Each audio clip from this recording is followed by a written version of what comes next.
안녕하세요. 책사입니다. 우리의 옛 이야기 시작하겠습니다. 쨍쨍 내려쬐는 땡볕에 제철 맞은 매미가 시끄럽게 울어댔다.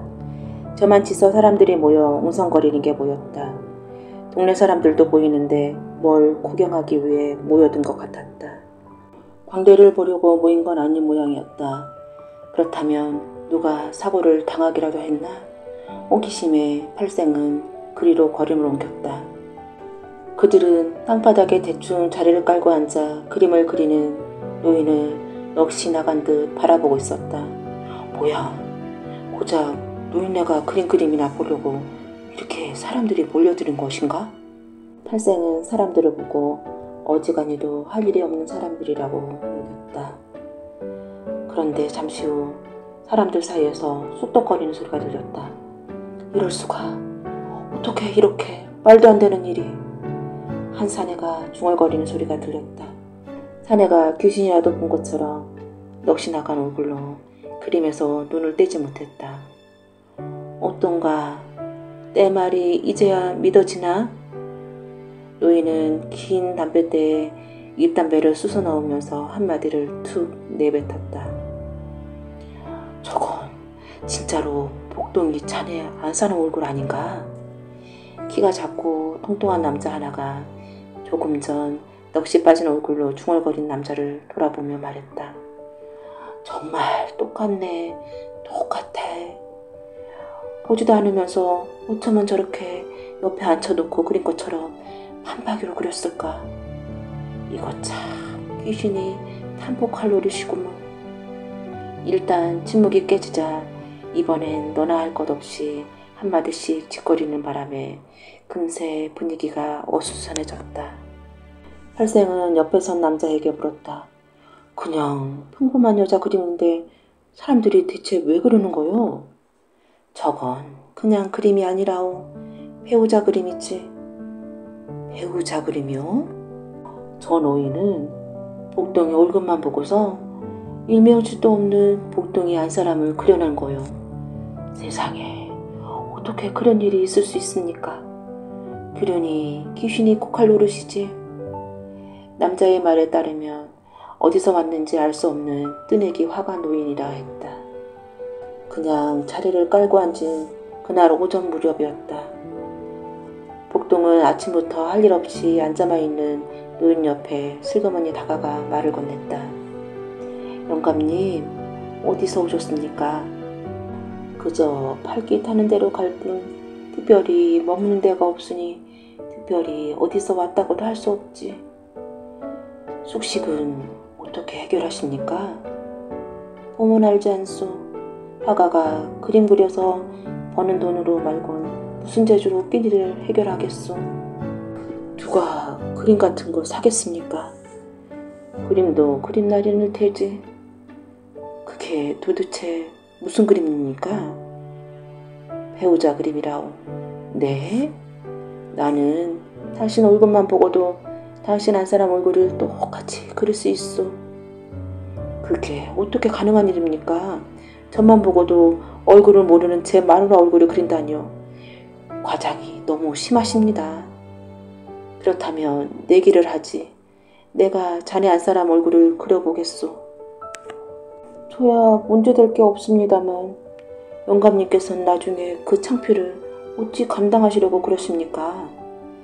창피를 당하는 게 난지 당신인지 그건 두고 보면 알 일이고. 두 사람 사이에 오가는 대화가 대충 이런 내용이었다. 복동은 눈에 띄는 동네 사람들을 모조리 불러 모았다. 뜨내기 화가 노인이 내 얼굴만 보고 글쎄 마누라 얼굴을 그릴 수 있대. 어떻게 허풍을 치는지 한번 구경해보자고. 복동의 말에 모두 호기심이 동해 몰려왔다. 그런데 노인은 복동의 아내 얼굴을 완벽하게 그려 보인 것이었다. 사정을 들은 팔생은 비로소 노인의 얼굴을 찬찬히 뜯어보았다. 속을 알 수 없는 시선으로 팔생을 한동안 바라보던 노인은 여전히 얼빠진 표정을 짓고 있는 복동에게 고개를 돌렸다. 다른 일들도 다 인정한 것 같으니 약속을 지켜야지. 복동은 어쩔 수 없다는 듯 품에서 엽전 한 입을 꺼내 노인에게 건넸다. 복동은 말문이 막힌 듯 입을 닫았다. 구경꾼 중 누군가가 이번은 우연일 수 있으니 한 번 더 그려보도록 하는 게 어떻겠소? 하는 말이 들렸다. 모여있던 사람들이 다들 고개를 끄덕였다. 노인이 그들을 똑바로 쳐다봤다. 혹시 안 사람 말고 서방 얼굴도 가능하신가요? 몸집이 작고 얼굴이 노리끼한 여자가 입을 열었다. 배우자 얼굴이라 했으니 당연히 서방 얼굴도 가능하오. 얼마간 시간이 지났을까 종이 위에 한 남자의 얼굴이 나타났다. 20대 후반쯤 되어 보이는 아직 젊은 남자였다.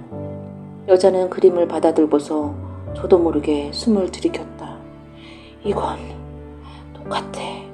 똑같네. 생김새만 똑같은 게 아니야. 오른쪽 눈 옆에 세로로 점 3개 있는 것까지 똑 닮았구먼. 보아하니 내가 그린 게 당신 서방님이 틀림없는 것 같소만. 노인이 여자를 향해 손바닥을 내밀었다.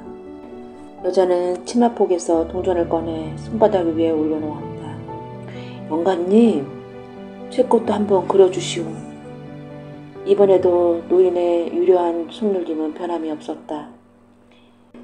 노인이 그린 그림에 다시 한번 탄성이 터져나왔고 다음은 내 차례라며 실랑이가 벌어졌다. 갑자기 노인이 새로운 화선지 위에 한 획을 그려 놓았다. 느닷없이 노인이 뭐하는 건가 의아해하면서 좌석에 철이 끌려들 듯 사람들이 모여들었다. 그림 속의 여인은 아직 애띤 띠가 남은 소녀에 가까웠다. 노인은 고개를 들어 방금 전 벼루 옆에 동전을 내려놓은 남자를 쳐다보았다. 이것도 당신 거요. 남자는 이해가 안 된다는 표정이었다. 제 배우자 그림은 방금 전 그려주지 않으셨습니까? 그랬지. 하지만 당신은 2명의 배우자를 맞을 운명이라오. 아까 그린 그림은 현재의 배우자, 지금 그린 그림은 미래의 배우자요. 말문이 막힌 남자 대신 옆에 덩치 큰 여인이 반박했다. 여기 한 사람은 몸도 쌩쌩하고 뇌관 검술도 동네에서 두째가라면 소려할 정도인데 그게 무슨 악담입니까? 그래요. 하늘이 두쪽난다 해도 제 한 사람을 버리고 새 장가를 들지는 않을 겁니다. 그러거나 말거나 노인은 매서운 눈빛으로 사내를 바라보았다. 돈을 마저 내야지. 네? 아까 낸 돈은 처음 그림값이고 2번째 배우자 그림값은 아직 내지 않았소. 흥분을 삭히려 애쓰던 남자는 이게 무슨 말 같지도 않는 소리야. 사람들 주머니에서 돈을 뜯어가려는 사기꾼 같으니라고 하면서 자리를 떴다. 남자는 그런 노인을 멀가니 보다가 한마디 던졌다. 그런데 어떻게 하신 겁니까? 뭘 말이요? 배우자 얼굴 그려주신 것 말이에요. 그렇다면 영감님께서는 미래를 읽은 능력이 있다는 것입니까? 노인은 잠시 동작을 멈추고 남자를 마주봤다. 미래를 읽는다. 나는 다만 사람들의 인연에 대해서만 보는 능력이 있을 뿐이요. 수많은 인연 가운데서도 남녀관계로 맺어진 배우자 운만 보니까 그거 꽤나 성가신 일이요. 왜 성가시다는 거죠? 당신은 자신이 훗날 어떻게 될지 미리 알면 좋을 거라 생각하시오?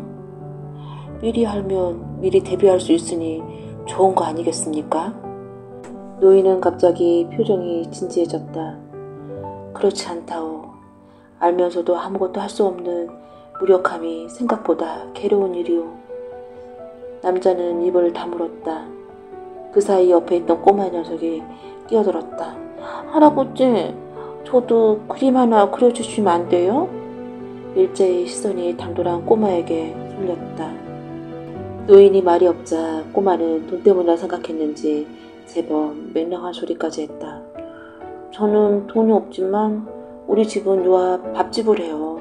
어머니한테 식사 한 그릇 대접해달라고 하고 그걸로 그림값을 대신하면 안 될까요? 아이 할아버지, 그러자 노인이 꼬마를 뽀뽀하러 쳐다봤다. 내 그림은 못 그려준다. 꼬마는 시무룩해졌으나 그래도 포기하지 않았다. 왜요? 밥값이 그릇값에 못 미치나요? 돈 때문이 아니야. 그러면요? 돈 때문이 아니면 왜 못 그려주시나요? 집요한 것이 꽤나 성가신 꼬마였다. 너는 창가를 못 두니까. 네?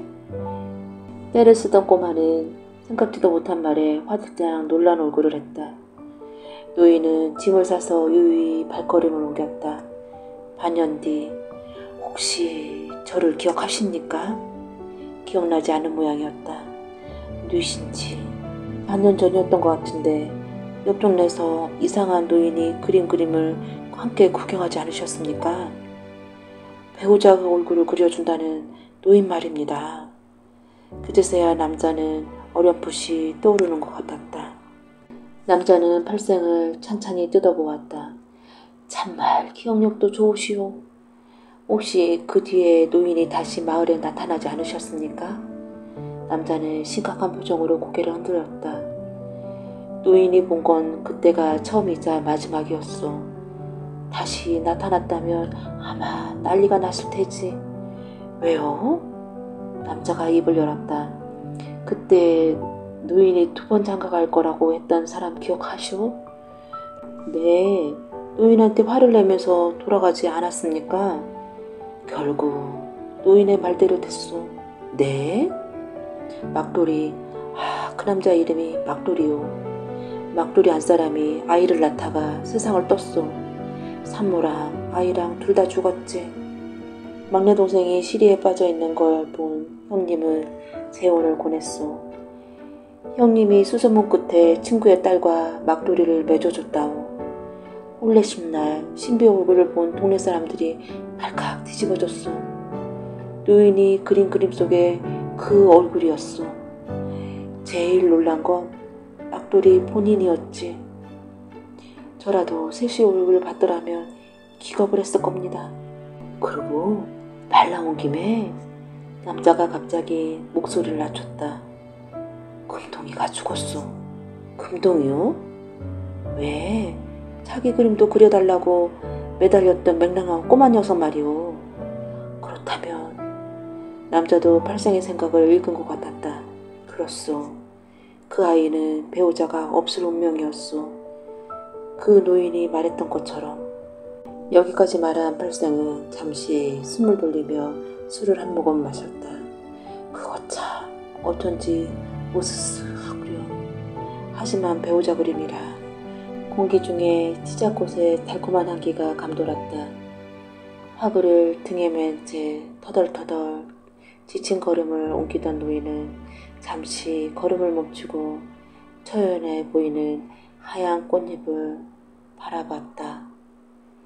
치자꽃이 핀 걸 보니 벌써 여름일세.